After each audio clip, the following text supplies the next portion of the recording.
Hi hello నమస్తే ఇది host Manohar royal welcome to mega nine TV. అయితే గేమ్ చేంజర్ మూవీ అయితే చూడడం జరిగింది. ఫస్ట్ ఆఫ్ ఆల్ ముందుగా సినిమా గురించి చెప్పుకోవాలంటే ఈ సినిమా విజువల్స్ అవ్వచ్చు, లేదంటే రామ్ చరణ్ గారి యాక్టింగ్ అవ్వచ్చు.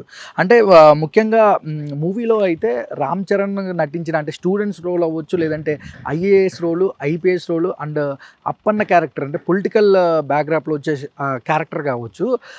ఎక్స్ట్రాడినరీ యాక్టింగ్ అని చెప్పాలి రామ్ చరణ్ది. ముఖ్యంగా స్టోరీలోకి అంటే శంకర్ ఈజ్ బ్యాక్ అని చెప్పాలి. భారతీయుడు 2 తర్వాత మళ్ళీ శంకర్ అయితే కంబ్యాక్ ఇచ్చాడని చెప్పాలి.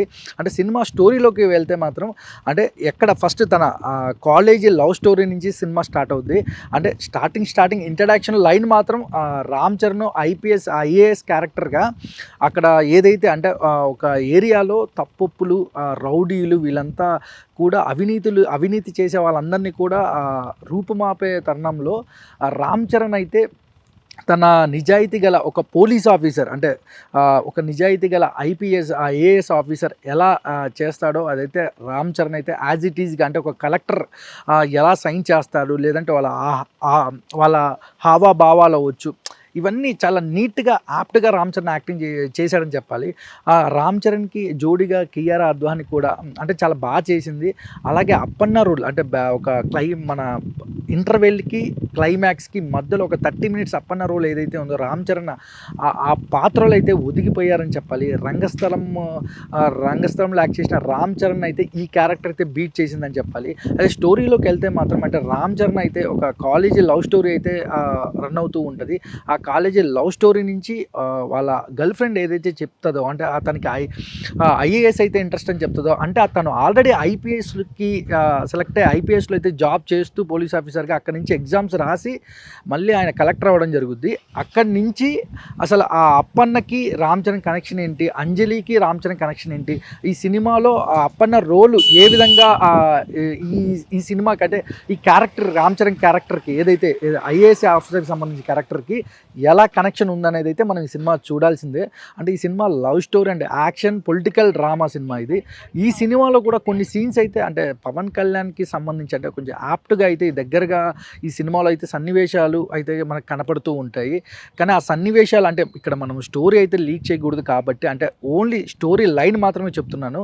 అంటే ఈ సినిమాలో ముఖ్యంగా మనం పెట్టే ఏదైతే అమౌంట్ ఉందో దానికైతే న్యాయం చేశారని చెప్పాలి సినిమా టీము. ఆ డైరెక్టర్ శంకర్ అయితే ఆ విజువల్స్ అవ్వచ్చు, ఆ సాంగ్స్ అవ్వచ్చు, ముఖ్యంగా రామ్ చరణ్కి సంబంధించి కొన్ని హుక్ స్టెప్స్ ఉన్నాయి. అంటే ప్రతి సాంగ్లో రామ్ చరణ్ అయితే ప్రాణం పెట్టి యాక్ట్ చేశాడు. 2.5 years అంటే దాదాపుగా ఒక్కొక్క హీరో ఒక 1 yearకి 2 సినిమాలు చేస్తారు. అలాంటిది రామ్ చరణ్ అయితే శంకర్ డైరెక్షన్లో అయితే గేమ్ చేంజర్కి అయితే 2.5 సంవత్సరం డైరెక్టర్ చెప్పినట్టు యాజ్ ఇట్ ఈజ్గా తన క్యారెక్టర్లు అయితే ఒదిగిపోయాడని చెప్పాలి రామ్ చరణ్. కొన్ని సన్నివేశాలు అయితే ఏడుపు సీన్స్ అంటే సినిమా బిఫోర్ రిలీజ్కి ముందు నేషనల్ అవార్డు ఖచ్చితంగా సుకుమార్ గారు చెప్పారు, పక్కా రామ్ చరణ్కి నేషనల్ అవార్డు వస్తుంది. దిల్ రాజు గారు కూడా చెప్పడం జరిగింది. అయితే 100% రామ్ చరణ్ యాక్టింగ్ మాత్రం ఈ సినిమాలో నేషనల్ అవార్డు వచ్చే అవకాశాలు ఎక్కువగా కనపడుతున్నాయి. రామ్ చరణ్ రోల్ ఏదైతే అంటే అప్పన్న రోల్ చాలా తక్కువ సమయమే ఉన్నా కూడా 30 నిమిషాలు ఉన్నా కూడా ఎక్స్ట్రాడినరీ యాక్టింగ్ అని చెప్పాలి. కాకపోతే స్టోరీ మాత్రం అంటే కొంచెం ఒక పొలిటికల్ అంటే కొంచెం అప్డేటెడ్ అంటే ఇంకా ఎక్కువ ఉనింటే సినిమా ఇంకా కొంచెం అప్డేటెడ్గా స్టోరీ ఉనింటే బాగుండేమని నాకు అనిపించింది. బట్ రామ్ చరణ్ అవ్వచ్చు, ఎస్జే సూర్య అవ్వచ్చు, శ్రీకాంత్ అవ్వచ్చు, అంజలి అవ్వచ్చు, కియారా అద్వాని అవ్వచ్చు, బట్ ఇందులో సముద్రకని అవ్వచ్చు, ఎవరి పాత్రలలో వాళ్ళైతే ఒదిగిపోయారని చెప్పాలి. నాకు తెలిసి ఈ సినిమా ఇప్పుడు ప్రజెంట్ సంక్రాంతికి అయితే బ్లాక్ బాస్టర్ బరిలో అయితే ముందుంటుందని చెప్పాలి. ఆ సినిమాలో ఎక్కడ కూడా సినిమా స్టార్ట్ నుంచి ఎండ్ దాకా పరిగెత్తిచ్చాడు డైరెక్టర్ శంకర్. ఆ ఇంటర్వెల్ అవ్వచ్చు అంటే hero introduction, interval, pre climax ఇవి మాత్రమే సినిమా గురించి ఎక్కువగా మాట్లాడుకుంటారు. మనం ప్రతి ఒక్కరు కూడా నాకు తెలిసి ఫ్యామిలీతో హ్యాపీగా ఎక్కడ కూడా ఒక అగ్లీ సీన్ లేకుండా చాలా ఫ్యామిలీ క్లీన్ ఒక కమర్షియల్ ఫ్యామిలీ హిట్ అని చెప్పాలి రామ్ చరణ్కి అయితే. అంటే రామ్ చరణ్ కూడా కొన్ని సీన్స్లో కూడా చిరంజీవి గారు అంటే అంటే చిరంజీవి గారిని చూసినట్టు కూడా కొన్ని సీన్స్లో అనిపించింది. ఆ ఏడుపు సీన్స్ కానీ అంటే నేను ఎక్కడ కూడా స్టోరీ రివీల్ చేయలేదు కానీ బట్ ఆ సినిమా క్వాలిటీ అవ్వచ్చు, సినిమా షార్ట్స్ అవ్వచ్చు, సాంగ్స్, విజువల్స్ అవ్వచ్చు అంటే వీటి గురించి మాత్రమే మాట్లాడుతున్నా. ఇది పొలిటికల్ డ్రామా యాక్షన్ ఫిలిం ఇది. Totally commercial film. అంటే రామ్ చరణ్ ఏ సినిమాలో ఇప్పటికి వచ్చిన రామ్ చరణ్ సినిమాలో ఒక ఎత్తు, బట్ ఈ సినిమా ఒక ఎత్తు.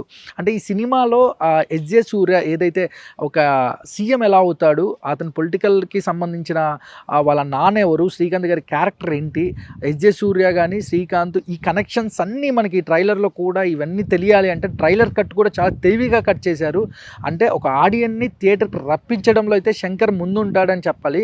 శంకర్ మార్క్ మాత్రం స్టార్టింగ్ నుంచి ఎండ్ దాకా సినిమా మొత్తం కనబడుతుంది, మనకు కనబడబోతుంది. ఇంకొకటి అంటే కామెడీ సీన్స్ కూడా ఎస్జే సూర్య చాలా సినిమాలో ఒక్కొక్క సినిమాల్లో ఏంటి సుధా అనే ఒక డైలాగ్ ఉంటుంది. లైక్ సరిపోదా శనివారం మూవీలో కూడా అంటే ప్రతి సినిమాలో ఆయనకు ఒక మార్క్ ఉంటుంది, ఒక డైలాగ్ మార్క్. ఇందులో కూడా ఆయనకు ఒక డైలాగ్ మార్క్ అయితే ఉండడం జరిగింది. ఆ తర్వాత రామ్ చరణ్కి ఎస్జే సూర్యకి పోటీగా అయితే యాక్షన్ సీన్స్ అయితే నడవడం జరిగింది. కానీ రామ్ చరణ్ ఏదైతే ట్రైలర్లో చూపించిన చెప్పులు పట్టుకొని రామ్ చరణ్ ఏడ్చే సీన్ ఉంటుంది, ఆ సీన్కి అయితే Ram Charan confirm national award వచ్చే అవకాశాలు ఎక్కువగా కనపడుతున్నాయి నాకైతే. కానీ ఈ సంక్రాంతి బరిలో మాత్రం అంటే ప్రతి ఒక్కరు అంటే తెలుగు ఆడియన్స్ ఎక్కడున్న మెగా ఫ్యాన్స్ కానీ వీళ్ళందరూ కూడా నాకు తెలిసి ఈ సినిమాని రిపీటెడ్గా చూసే అవకాశాలు ఎక్కువ కనపడుతున్నాయి. కాకపోతే ఇంకా కొంచెం అప్డేటెడ్గా అంటే ఇంకా స్టోరీ ఇంకా కొంచెం ఎక్కువగా ఉండి ఇంకా అప్డేటెడ్గా ఉండి ఇంకా కొంచెం ఎక్కువ ఉండింటే బాగుండేమో, కొన్ని సన్నివేశాలు ఇప్పుడు అప్పన్న పాత్ర ఇంకా కొంచెం ఎక్కువగా ఉండింటే బాగుండేమో అని నాకు అనిపించింది. బట్ మీరు కూడా సినిమా చూడండి, ఎలా ఉందో సినిమా చూసిన వాళ్ళు ఈ వీడియో కింద కామెంట్ చేయండి ఎలా అనిపిస్తుందో. Thank you so much.